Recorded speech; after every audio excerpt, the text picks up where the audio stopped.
बहुत पहले की बात है। दुर्जनपुर नाम के गांव में बिरजू नाम का एक युवा लकड़हारा रहता था। जंगलों से वो लकड़ी काट कर लाता और उन लकड़ियों को बेचकर जो धन प्राप्त होता उससे अपनी छोटी बहन गीता और बीमार माँ का लालन पालन करता। उसकी माँ अधिकतर बीमार रहती थी, इसलिए गीता और बिरजू मिलजुल कर घर का कामकाज कर लिया करते थे। ये देखकर उसकी बीमार माँ सोचती है, कितने बदनसीब है मेरे बच्चे, सारा दिन काम काज में ही लगे रहते हैं। मैं अभागिन तो बीमार होकर चारपाई पर पड़ गई हूँ। अगर अच्छी भली होती तो इनका थोड़ा हाथ ही बटा देती।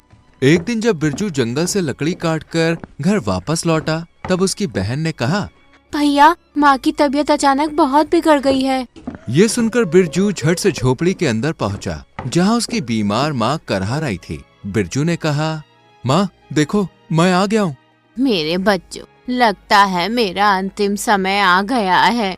ऐसा मत कहो माँ, तुम हमें छोड़कर कैसे जा सकती हो। बिरजू, तू तो बहुत ही भोला है रे। मरना और जीना किसी के वश में नहीं है। भगवान ही हमें इस दुनिया में भेजता है और जब ठीक समझता है वापस अपने पास बुला लेता है।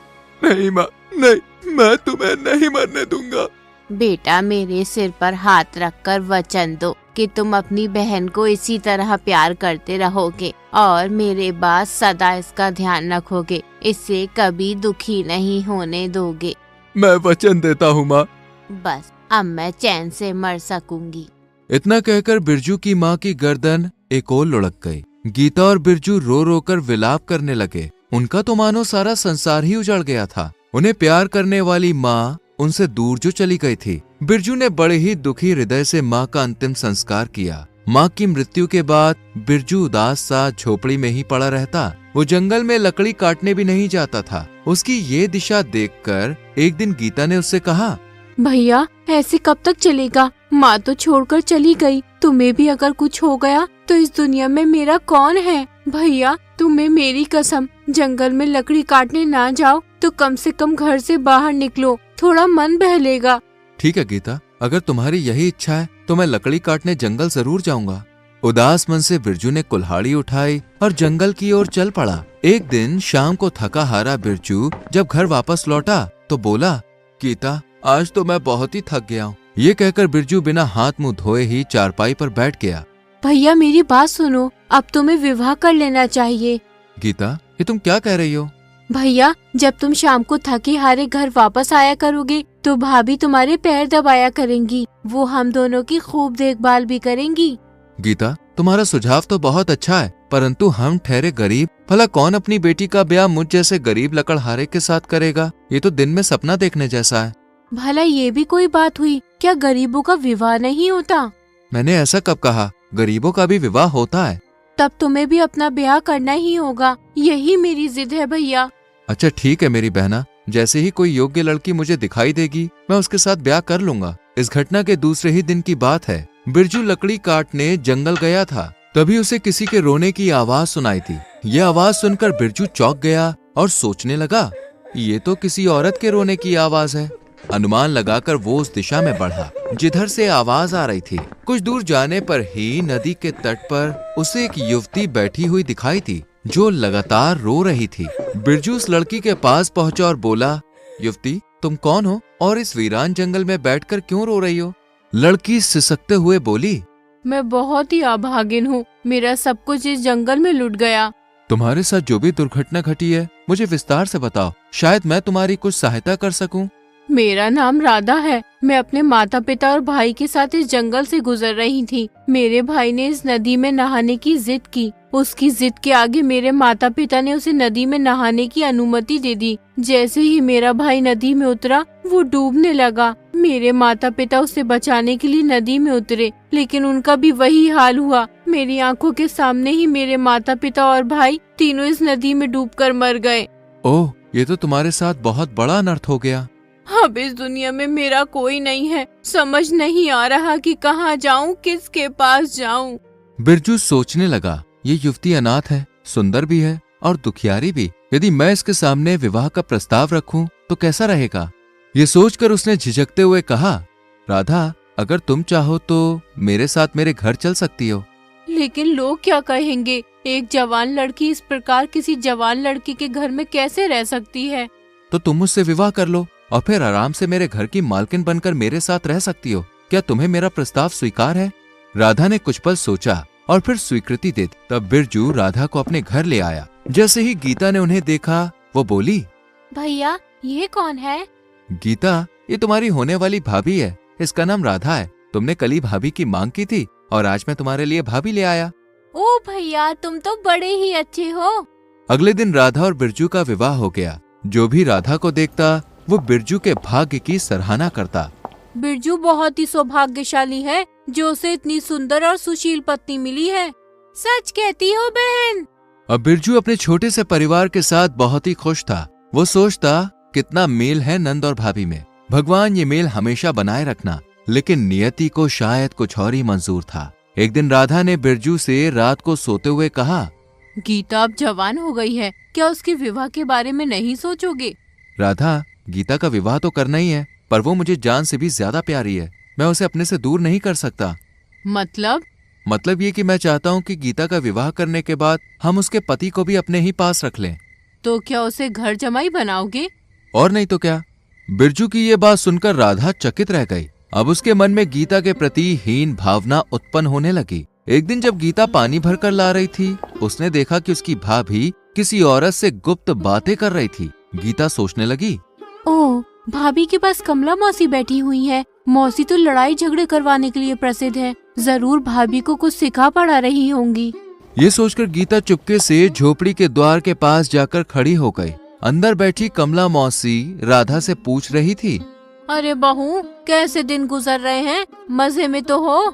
कहा मौसी, जो दिन गुजर जाए वही अच्छा है। ऐसा क्यों कहा तुमने बहू? क्या तुम्हें कोई दुख है? मौसी, सबसे बड़ा दुख तो गीता ही है। गीता?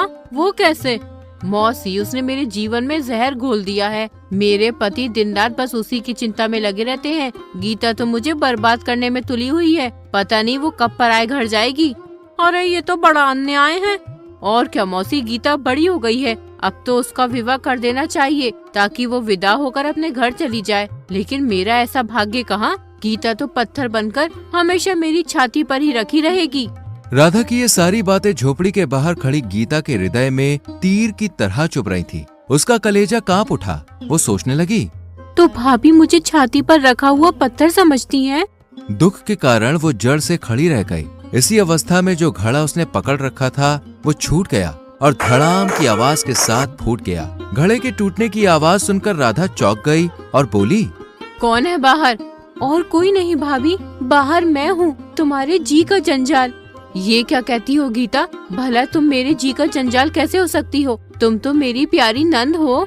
भाभी, दिल पर लगे घाव पर शब्दों की लीपापोती मत करो। मैंने बाहर खड़े होकर तुम्हारी और कमला मौसी की सारी बातें सुन ली हैं। अब मैं जान गई हूँ कि मेरे प्रति तुम्हारे विचार कैसे हैं। मैं किसी के दिल पर बोझ बनकर नहीं रहना चाहती। तुम्हारा घर परिवार तुम्हें ही मुबारक हो। अब मैं इस घर में एक पल भी नहीं रुकूंगी। कहाँ जाओगी तुम? दुनिया बहुत बड़ी है भाभी, कहीं न कहीं मुझे सर छुपाने की जगह मिल ही जाएगी। ऐसी बात है तो कल की जगह आज ही चली जाओ, मैं तुम्हें रोकूंगी नहीं। ये सुनकर गीता की आंखों में आंसू भर आए। उसने एक बार अपने घर को चारों ओर से देखा और फिर तेजी से बाहर निकल गई। ये देखकर कमला मौसी बोली, अरे राधा, भगवान ने तेरी सुन ली। गीता खुद ही घर छोड़कर चली गई। मौसी, आज मैं बहुत खुश हूँ। अब इस घर में बस मेरा ही राज होगा। दूसरी ओर जब शाम को बिरजू जंगल से अपने घर लौटा तो उसने पूछा, राधा, गीता कहाँ है? दिखाई नहीं दे रही। कहाँ होगी, यूं ही गांव में घूमती रहती है। घर के काम में तो उसका मन ही नहीं लगता। राधा के स्वर में छिपी कटुता को बिरजू ने भांप लिया। उसने तीखी नजरों से उसकी ओर देखा और बोला, राधा, सच सच बताओ, गीता कहाँ है? गीता घर छोड़कर चली गई है।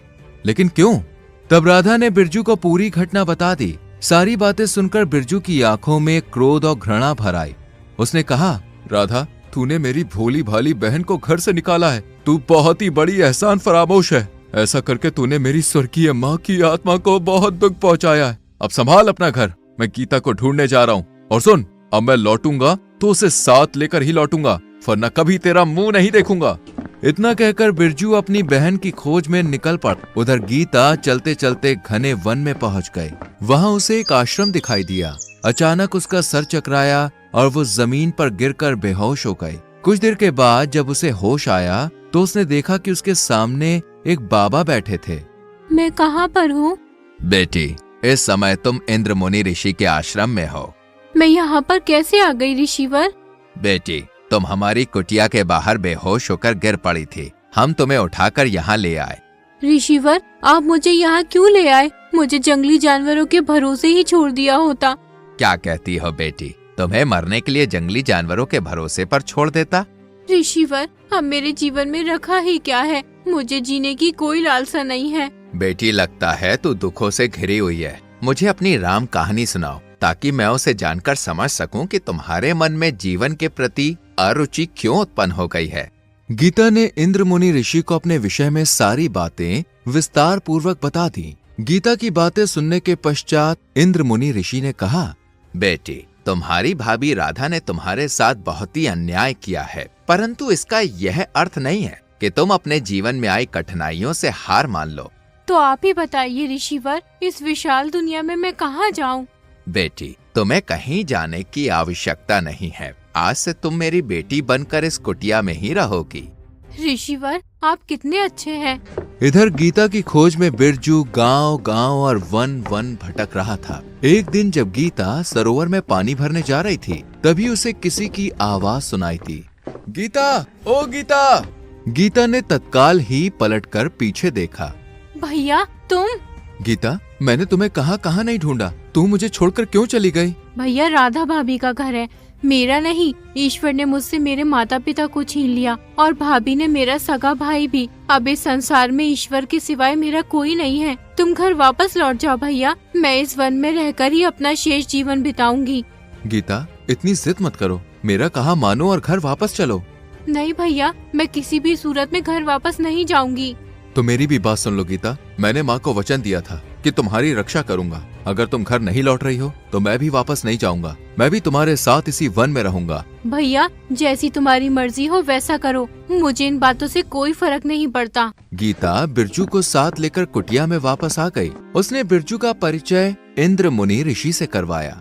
ऋषिवर, ये मेरे भाई बिरजू हैं। चिरंजीवी रहो बेटा। ऋषिवर, भैया चाहते हैं कि वो मेरे साथ इस कुटिया में रहें। यदि यह इस कुटिया में रहना चाहता है तो मुझे कोई आपत्ति नहीं है। बिरजू, तुम्हें तो पता ही होगा कि तुम्हारी पत्नी इन दिनों गर्भवती है। क्या? हाँ, तुम्हारी पत्नी को एक पुत्र का गर्भ है। ऋषिवर, फिर तो मुझे तुरंत उसके पास लौट जाना चाहिए। ऐसी अवस्था में उसे अकेले छोड़ना उचित नहीं है। बिरजू, मुझे लगता है कि ये सही समय नहीं है। कुछ समय के लिए उसे अकेला ही रहने दो। और सुनो, राधा उचित समय पर एक सुंदर पुत्र को जन्म देगी। ऋषिवर, ये तो आपने बड़ी खुशखबरी सुना दी। अभी तुम यहीं पर रुको। तुम्हें और गीता को मेरे आश्रम में तब तक रहना पड़ेगा जब तक मैं चाहूंगा। क्या तुम्हें स्वीकार है? स्वीकार है ऋषिवर। उधर राधा की हालत खराब थी। वो सोच रही थी, घर में अन्न का एक दाना भी नहीं है, भूखा मरने की नौबत आ गई है। अब मैं क्या करूं? ऐसी स्थिति में भूखा रहना संभव नहीं। कुछ सोचकर वो उठी और अपने पड़ोस में रहने वाली औरत के पास गई। बहन, मुझे सहायता की जरूरत है, कृपया मुझे कुछ पैसे दे दो। मेरे यहाँ कोई पैसों का पेड़ लगा है, जो मुंह उठाए सीधे इधर ही चली आई। किसी और के पास जाकर मांग। राधा अपमानित सी खड़ी रह गई। वह सोचने लगी, हे भगवान, क्या मेरे नसीब में ये दिन देखने के लिए लिखे थे? कमला मौसी मेरा बड़ा मान करती थी, क्यों ना उनके पास जाकर सहायता मांगू। जब वो कमला मौसी के घर पहुंची तो मौसी बोली, आओ बहू, इधर का रास्ता कैसे भूल गई? क्या बताऊं मौसी, इन दिनों मैं बहुत परेशान हूँ। तुम्हारा बेटा तो गीता की खोज में चला गया और यहाँ घर में अन्न खत्म हो गया है। अरे तो इसमें मैं क्या कर सकती हूँ बहू? मौसी, थोड़े से पैसे उधार दे दो ताकि मैं अन्न खरीद लूँ। बाद में तुम्हारे सारे पैसे लौटा दूंगी। बहू, मुझे और सब कुछ तो अच्छा लगता है, पर ये भीख मांगने जैसी बातें अच्छी नहीं लगती। तुम मेहनत मजदूरी करके कुछ पैसे क्यों नहीं कमाती? मौसी, मैं भला मजदूरी कैसे कर सकती हूँ? अरे सुनो, गांव के सेठ राम प्रसाद की हवेली में झाड़ू पोछा करने के लिए एक नौकरानी की आवश्यकता है। तू हवेली जाकर उनसे काम मांग, वे अवश्य तुझे नौकरी पर रख लेंगी। मौसी, तुम कहती हो तो मैं जाकर उनसे काम मांग लेती हूँ। राधा हवेली गई और जमींदार से काम मांगा। जमींदार ने तुरंत उसे नौकरी पर रख लिया। अब से वो हवेली में झाड़ू पोछा और नौकरानी का काम करने लगी। दिन भर मेहनत करने के बाद वो शाम को रूखा सूखा खाकर अपनी झोपड़ी में सो जाती। इसी प्रकार उसके दिन गुजरने लगे। उचित समय पर उसने एक सुंदर पुत्र को जन्म दिया। वो सोचने लगी, आज अगर इसके पिता और बुआ घर में होते तो वो कितने खुश होते। वक्त के थपेड़ों ने उसकी अकड़ ठिकाने लगा दी थी। अब वो बार बार उस घड़ी को कोसती जब उसने गीता को घर से निकलने के लिए कहा था। उधर एक दिन इंद्र मुनि ऋषि आश्रम में बैठे बैठे अचानक मुस्कुरा उठे। ये देखकर पास बैठी गीता ने पूछा, ऋषिवर, आप अचानक मुस्कुरा क्यों रहे हैं? ऋषि ने बिरजू और गीता से कहा, अब तुम दोनों अपने गांव लौट जाओ। राधा वहां पश्चाताप की अग्नि में चल रही है। उधर दुर्जनपुर में राधा बहुत ही दुखी थी। वो सोच रही थी, हे भगवान, कब मेरे कष्टों को दूर करोगे? मेरे पति और नंद को मेरे पास वापस भेज दो। मुझ पर दया करो भगवान। राधा ये सब सोची रही थी कि उसी समय बिरजू अपनी झोपड़ी के अंदर आया। जैसे ही राधा ने अपने पति को देखा, वो दौड़कर उनके कदमों में लिपट गई और फूट फूट कर रोने लगी। स्वामी, मुझे क्षमा कर दो, मुझसे बहुत बड़ा अपराध हो गया। राधा, तुम मेरी नहीं बल्कि गीता की अपराधनी हो। जाओ और उससे क्षमा मांगो। गीता कहाँ है? वो बाहर खड़ी है। राधा रोते हुए बाहर आई और गीता से हाथ जोड़कर बोली, गीता बहन, मुझे क्षमा कर दो। मैंने तुम्हारे साथ बहुत गलत किया था। भाभी, मुझे तुमसे कोई शिकवा नहीं है। वो सब वक्त का खेल था। बहुत पुराने समय की बात है। एक गांव में दो भाई रहा करते थे। बड़ा भाई बुद्धिमान और परिश्रमी था, जबकि छोटा नासमझ, सुस्त और ईर्ष्यालु था। उसका नाम जगदीश था। ये कहानी उसी के बारे में है। एक दिन जगदीश अपने भाई के पास आया और अपना दुखड़ा रोने लगा। ऐसा क्यों होता है भाई? कृपया करके जरा मुझे समझा दो। हम दोनों एक ही वंश और एक ही बाप के बेटे हैं, फिर भी हमारा भाग्य अलग अलग क्यों है? तुम्हें हर काम में सफलता मिलती है, मुझे किसी काम में नहीं मिलती। तुम्हारी भेड़ें बच्चे देती हैं और मेरी एक के बाद एक मरती जा रही हैं। तुम्हारा घोड़ा घुड़दौड़ में अव्वल आया, जबकि मेरा बीच रास्ते में गिर गया। तुम्हारा बुजुर्ग आदर करते हैं, जबकि छोटे छोटे छोकरे भी बेशर्मी से मेरी खिल्ली उड़ाते हैं। बड़ा भाई मुस्कुरा कर बोला, जगदीश, इसका कारण यह है कि मेरा भाग्य मेरी सहायता करता है। हर मनुष्य का अपना अपना भाग होता है। मेरा भाग्य मेहनती है और तुम्हारा शायद कहीं किसी वैराग के तले सो रहा है। जगदीश ने सोचा, तो ठीक है, मैं अपने भाग्य को ढूंढकर उसे मेरी खातिर काम करने को मजबूर कर दूंगा।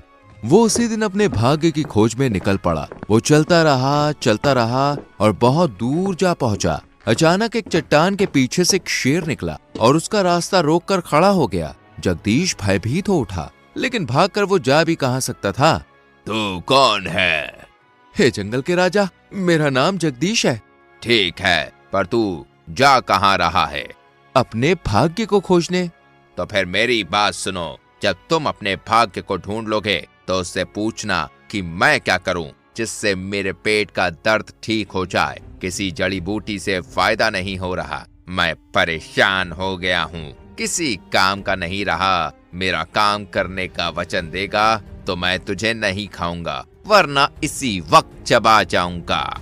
हे जंगल के राजा, मैं तुम्हें वचन देता हूँ कि अगर मुझे मेरा भाग्य मिल गया तो मैं तुम्हारे लिए कोई ना कोई दवा जरूर लेकर आऊंगा। शेर उसकी बात सुनकर रास्ते से हट गया। जगदीश कुछ ही दूर चला था। उसने देखा कि खेत में एक बूढ़ा, बुढ़िया और उनकी रूपवती बेटी फूट फूट कर रो रहे हैं, जैसे उनका कोई मर गया हो। जगदीश उन्हें देखकर रुक गया। आप लोग रो क्यों रहे हैं?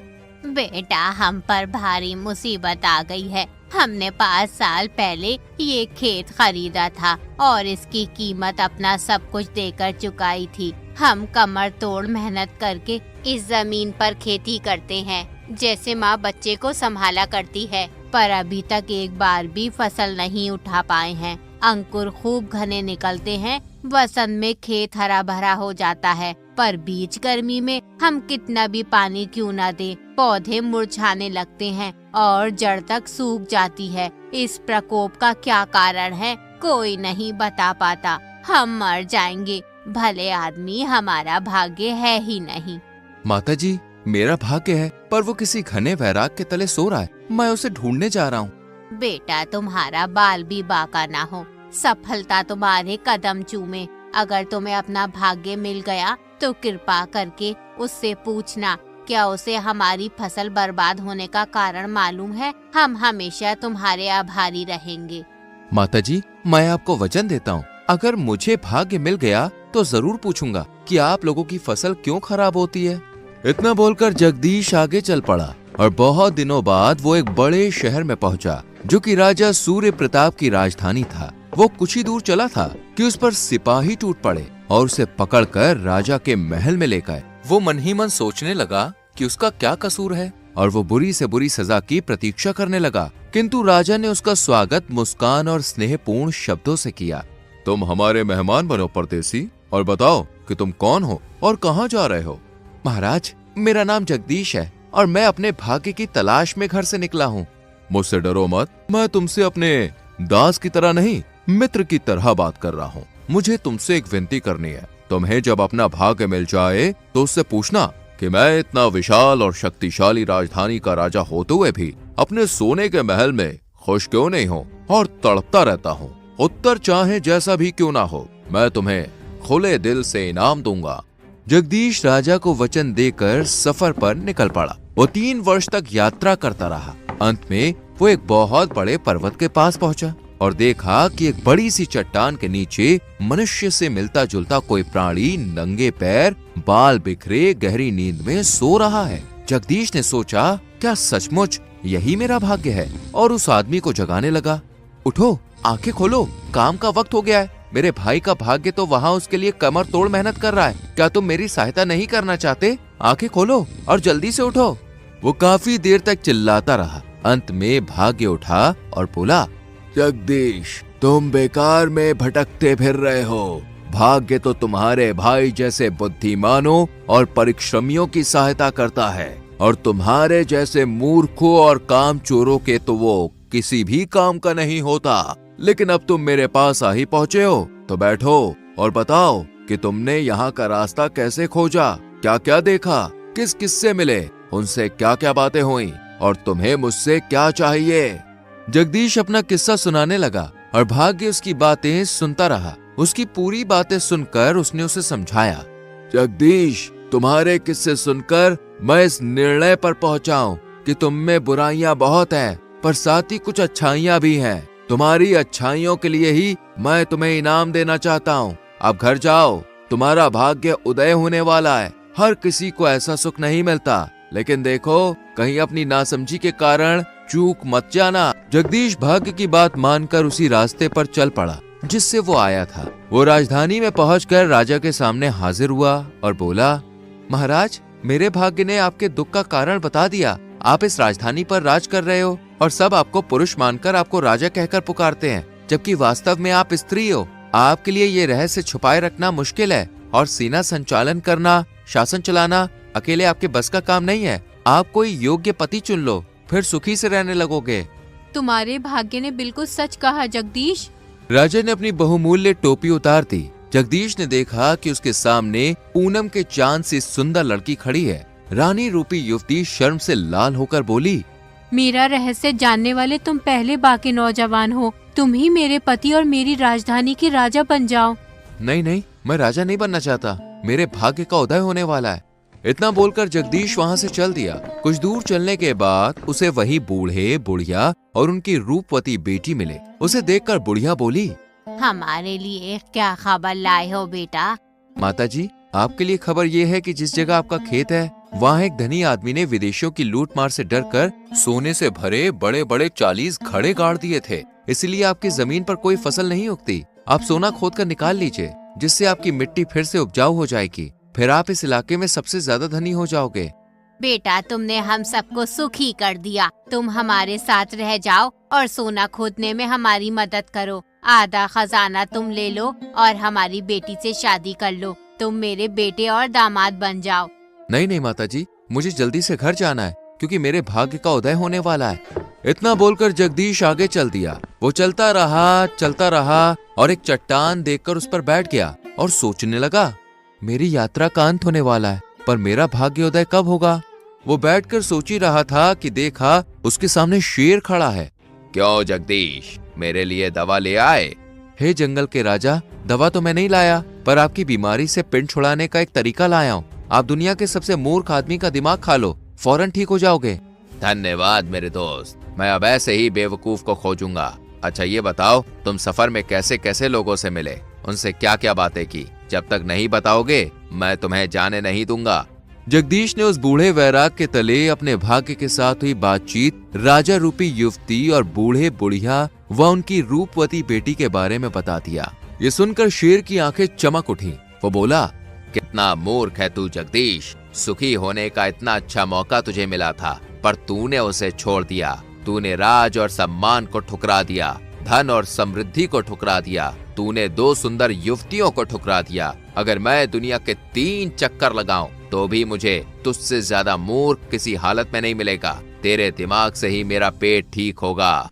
शेर दौड़कर जगदीश पर कूदा। जगदीश डर के मारे जमीन पर गिर पड़ा और इसी से उसकी जान बच गई। शेर सीने के बल चट्टान से टकराया और वहीं ढेर हो गया। जगदीश खुशी से चिल्लाया, मेरा भाग्य कितना अच्छा है, मृत्यु निश्चित थी पर मैं जिंदा बच गया। जगदीश जब अपने गांव लौट कर आया, उसे कोई पहचान नहीं सका। चेहरा तो उसका पहले जैसा था पर स्वभाव बिल्कुल दूसरा, मानो बांके नौजवान का दूसरा जन्म हुआ।